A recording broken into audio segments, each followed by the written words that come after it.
Argentina versus Spain বিশ্বকাপ ফুটবলের এই যে ফাইনাল, এই যে মহারণ, সেইটা কিন্তু গুরু শিষ্যেরও লড়াই। না, আমি মেসি ও ইয়ামালের কথা বলছি না। ইয়ামালের স্পিরিচুয়াল গুরু মেসি হতে পারেন, কিন্তু আক্ষরিক অর্থে ব্যাপারটা ওই রকম না। ওটা বলা যেতে পারে যে মেসির সাম্রাজ্যের উত্তরাধিকার হওয়ার প্রতিশ্রুতি ইয়ামালের মধ্যে রয়েছে। গুরু শিষ্যের যে লড়াই, সেইটা স্পেনের coach Luis de la Fuente এবং আর্জেন্টিনার কোচ লিওনেল স্ক্যালোনির। আক্ষরিক অর্থেই তারা গুরু শিষ্য। এই যে আর্জেন্টিনার কোচ স্ক্যালোনি যখন তার কোচিং ব্যাচটা নিয়েছেন স্পেনে, সেইখানে কোর্সে যারা ছিলেন তাদের মধ্যে একজন এই লুইস দে লা ফুয়েন্তে। এবং দুইজনই দুইজনের প্রতি তাদের যে সম্মানের কথা, তাদের যে সমীহ করার কথা, পারস্পরিক যে সম্পর্কের কথা, সেটা আমরা বলতে শুনেছি। এখন এই গুরু শিষ্যের লড়াইটাতে জিতবে কে? ট্যাকটিক্যাল ব্যাটেলটাতে আসলে কে জিতে বেরিয়ে আসবেন? কে তার দলকে বিজয়ী করবেন? বিশ্বকাপ হাসবে কার হাতে?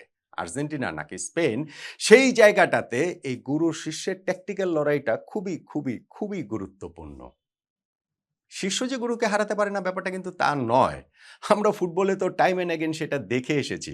সর্বশেষ ইংলিশ প্রিমিয়ার লিগটার কথাই ধরেন না কেন, সেইখানে গুরু ম্যানচেস্টার সিটির পেপ গার্ডিওলাকে হারিয়ে শিষ্য মিকেল আর্তেটার আর্সেনাল প্রিমিয়ার লিগ কিন্তু জিতেছিল। ফলে এইখানটাতেও শিষ্য স্ক্যালোনি যে গুরু দে লা ফুয়েন্তেকে হারাতে পারবে না, বিষয়টা কিন্তু তা নয়। কিভাবে পারবে? সেটা সম্ভবটা আসলে কিভাবে? ট্যাকটিক্যালি আসলে আর্জেন্টিনা কিভাবে স্পেনের বিপক্ষে এই ম্যাচটা শেপ আপ করবে, এবং সেই জায়গাটাতে অবভিয়াসলি সবচেয়ে গুরুত্বপূর্ণ উপাদান, মাঠে যার থাকবে সবচেয়ে গুরুত্বপূর্ণ অবদান, Lionel Messi. Plain and simple. এই বিশ্বকাপে লিওনেল মেসির যেসব স্ট্যাট, সেগুলো আসলে অবিশ্বাস্য। তার ৩৯ বছর বয়স মাথায় রাখলে এইটাকে অবিশ্বাস্য শব্দ দিয়ে আসলে বোঝানো যায় না। সেইটা আপনি বলতে পারেন যে ৮ গোল করেছেন, ৪ অ্যাসিস্ট করেছেন। এইগুলো তো হচ্ছে গিয়ে যেই স্ট্যাটগুলো একেবারে খালি চোখে দেখা যায়। কিন্তু এর বাইরেও যদি আপনি আরো কয়েকটা স্ট্যাট যদি আমি আপনাদেরকে জাস্ট একটু বলে দেই। এই বিশ্বকাপে আর্জেন্টিনার যে আক্রমণ, সেইখানটাতে 88% সময়ে লিওনেল মেসি ইনভলভ ছিলেন। 88%। অর্থাৎ আর্জেন্টিনা পুরো ওয়ার্ল্ড কাপে যতগুলো আক্রমণ করেছে এই ৭ টা ম্যাচে, তার মধ্যে মেসি ইনভলভ ছিলেন না মাত্র 12% ক্ষেত্রে। বাকি 88% ক্ষেত্রেই মেসির ইনভলভমেন্ট ছিল। তিনি ২৫ টা চান্স ক্রিয়েট করেছেন এই বিশ্বকাপে গোলের, যেটা এই সকল খেলোয়াড়দের মধ্যে এই ওয়ার্ল্ড কাপে সবচেয়ে বেশি। তার মধ্যে তিনি ৮ টা বিগ চান্স ক্রিয়েট করেছেন, সবার চেয়ে সবচেয়ে বেশি। তিনি ২১ টা কি পাস দিয়েছেন, সবার চেয়ে সবচেয়ে বেশি। তাহলে আপনি দেখেন এই 88% হচ্ছে গিয়ে আর্জেন্টিনার অ্যাটাকে মেসির ইনভলভমেন্ট, ২৫ টা চান্স ক্রিয়েট করা, ৮ টা বিগ চান্স ক্রিয়েট করা, ২১ টা কি পাস দেওয়া। এই সবকিছু মিলে হিসাবটা তো একরকম। আর্জেন্টিনার এই আক্রমণটা লিওনেল মেসি কেন্দ্রিকই হয়। এখন এইটা তো ওয়ার্ল্ড কাপের সব কোচই জানে। ওয়ার্ল্ড কাপের কেন বলছি, গত ২০ বছর ধরে মোরলে সব টিমের সব কোচই তো জানতেন প্রতিপক্ষের। কিন্তু মেসিকে আসলে ঠেকাতে পেরেছেন কে? স্পেন এইটা আসলে কিভাবে কাউন্টার দেবে, দে লা ফুয়েন্তে এই মেসিকে কিভাবে ঠেকাবেন, এবং সেই জায়গাটাতে আসলে আর্জেন্টিনার কৌশলটা কি হবে? আমার কাছে মনে হয় স্পেনের যে 6 সেকেন্ড কাউন্টার প্রেস রয়েছে, সেইটাকে উইলিং রানার আর্জেন্টিনার সতীর্থ মেসির হয়ে যারা সেই দৌড়গুলো মেক করবেন ফ্রম দ্য ডিপ, সেই জায়গাটা থেকে মেসির জন্য যে স্পেস ক্রিয়েট হবে, রেসিপি হচ্ছে সেটাই। আর্জেন্টিনার সাফল্যের রেসিপি সেটাই। কিভাবে আমি বলছি, দেখেন এই দুইটা দলই কিন্তু পজেশন বেস ফুটবল খেলে। এই ওয়ার্ল্ড কাপে স্পেনের পজেশন ওভারঅল এই ৭ ম্যাচ মিলিয়ে 63.8%। আর্জেন্টিনার পজেশন হচ্ছে গিয়ে 60.7%।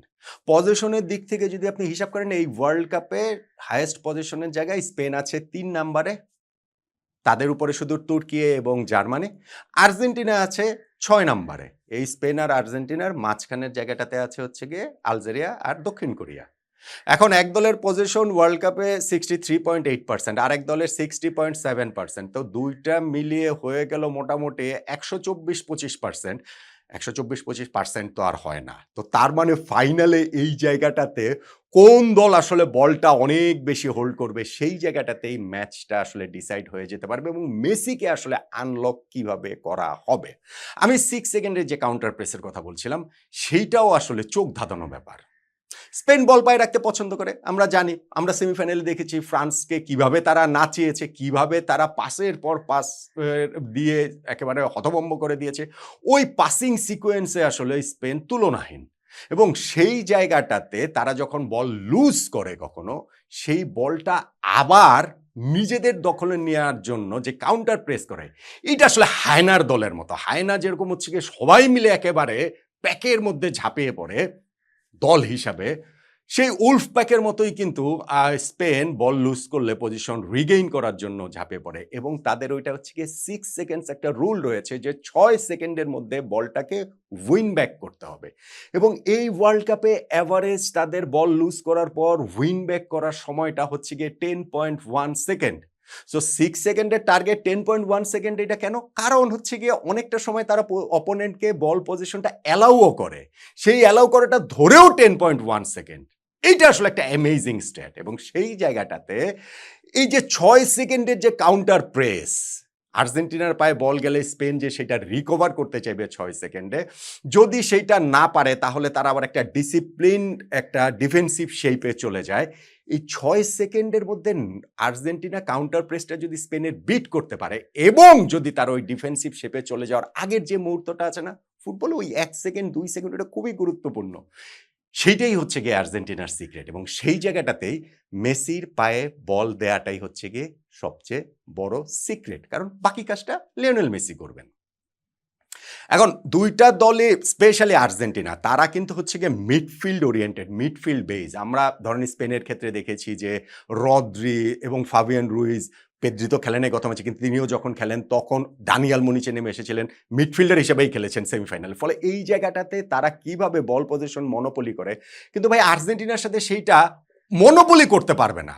কেননা আর্জেন্টিনার যে 4 জন সেন্ট্রাল মিডফিল্ডার রয়েছেন, ডিফেন্সের সামনে শিল্ড হিসেবে লিয়ান্দ্রো পারেদেজ এবং তার সামনে হচ্ছে গিয়ে এনজো ফার্নান্ডেজ, অ্যালেক্সিস ম্যাকালিস্টার ও এই ম্যাচটাতে আমার ধারণা রদ্রিগো ডি পলকেও খেলাবে। মানে আগের ম্যাচে যদিও সিমিওনেকে খেলেছে, আমার মনে হয় এই ম্যাচটাতে সেটা খেলাবে। ফলে এই মিডফিল্ডের দখলটা নেয়ার জন্য 4 জন মিডফিল্ডারে আর্জেন্টিনা এই জায়গাটাতে খেলানোর কথা। এবং সেইটা যদি হয় তাহলে ওই বলটা যে 6 সেকেন্ডের মধ্যে স্পেন নিয়ে যাবে, বিষয়টা সেইটা নয়। এখন আর্জেন্টিনা যখনই বল পজিশনটা পাবে, মেসির কাছে বলটা দেয়াটা হচ্ছে গিয়ে গুরুত্বপূর্ণ এবং সেইখানে মেসির জন্য একটা স্পেস ক্রিয়েট করা। মেসির একটা সুবিধার জায়গা, স্ট্যাট দেখে তো মানে মাথা খারাপ অবস্থা। মেসি সবসময় তার ডিফেন্স থেকে হচ্ছে গিয়ে 15 গজ দূরে থাকেন। ফলে তার কাছে যখন বলটা যায়, তাকে যে অপোনেন্টের কেউ এসে রাশ করে তাকে ওই যে মানে ক্লোজ ডাউন করবে, সেই সুযোগটা আসলে কম। 15 গজ দূরে তিনি সবসময় অ্যাভারেজে অবস্থান যেহেতু করছেন, সো বলটা তিনি সবসময় হচ্ছে গিয়ে রিসিভ করার জন্য তৈরি থাকছেন। প্রশ্ন হচ্ছে গিয়ে সেই স্পেসটা তিনি কিভাবে পাবেন। এবং সেই জায়গাটাতে আমি হুইলিং রানারদের যে কথা বলছিলাম তা গুরুত্বপূর্ণ। ডিপ রানটা হচ্ছে গিয়ে গুরুত্বপূর্ণ। কেমন সেটা? সেটা হতে পারে যে ফুল ব্যাক। ধরুন মেসি যদি রাইট সাইডে বল পান, তাহলে হচ্ছে গিয়ে রাইট ফুল ব্যাক হিসেবে যদি খেলেন আজকে নাহুয়েল মোলিনা বা গনজালো মন্টিয়েল, তিনি যেটাই খেলুন না কেন, তিনি যদি হচ্ছে গিয়ে ওই যে লেট রান দেন, পেছন থেকে হচ্ছে গিয়ে যদি রানটা মেক করেন উইং দিয়ে, মেসির জন্য স্পেস ক্রিয়েট হতে পারে। কেননা প্রতিপক্ষের ডিফেন্স তখন ঠিক লেট রানকে মোকাবেলা করার জন্য তারা তো তাদের পজিশনটা ধরে রাখাটা মুশকিল হয়ে যায়, যে তার কাছে বল যায় কিনা, তার ওই পর্যন্ত যায় কিনা। এবং একই সঙ্গে শুধুমাত্র উইং ব্যাকের কথা তো আমি বলছি না, লেফট সাইডে যদি খেলে তাহলে যদি বল পায় সেখানে নিকোলাস তাগলিয়াফিগো রয়েছে। একই সঙ্গে আর্জেন্টিনার যে আর 2 অন্ততপক্ষে সেন্ট্রাল মিডফিল্ডার, সেইটা অ্যালেক্সিস ম্যাকালিস্টার ও এনজো ফার্নান্ডেজ, তাদেরও যে হচ্ছে গিয়ে রানগুলা, সেইটা মেসির জন্য স্পেসটা ক্রিয়েট করতে হবে।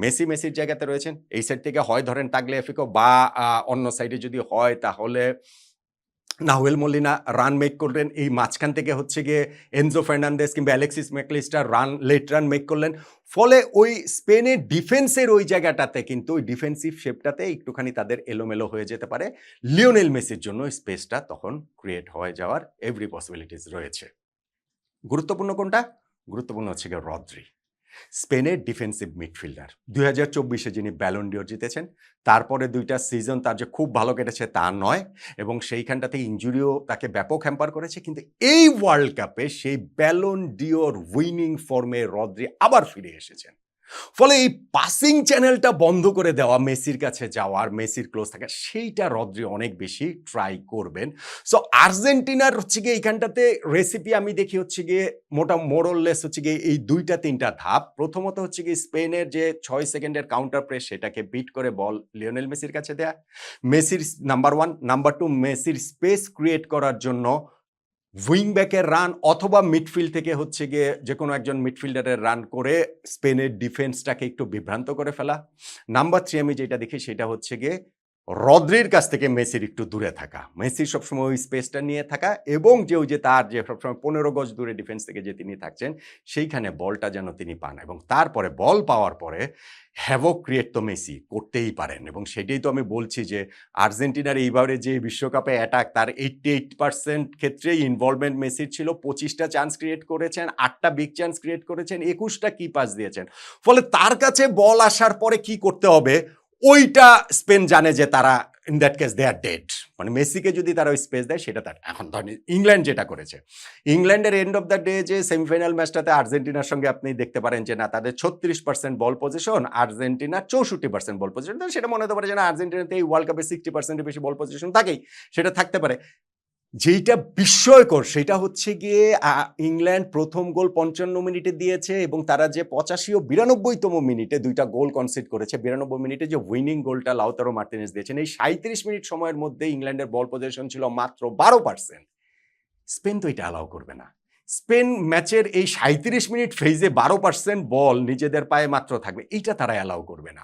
ওইটাকেই হচ্ছে গিয়ে আর্জেন্টিনা এবং তাদের এই মিডফিল্ড তারা কিভাবে এটা মানে নেগোশিয়েট করে সেইটাই আসলে ফ্যাসিনেটিং ব্যাপার হবে। ফলে ২টা দলের যে খেলা হচ্ছে আর্জেন্টিনা এবং স্পেন, ২টা দলই হচ্ছে গিয়ে more or less position base football খেলে, কিন্তু সেই পজিশনের ক্ষেত্রে হচ্ছে গিয়ে স্পেন যেভাবে মনোপলি করে আর্জেন্টিনা হয়তো ওইভাবে করে না এবং তাদের ক্ষেত্রে এইখানটাতে প্যাশন অনেক গুরুত্বপূর্ণ, শেষ দিকে গিয়ে গোল অনেক গুরুত্বপূর্ণ, এগুলো অনেকগুলো মানে অ্যাসপেক্ট হচ্ছে গিয়ে রয়েছে।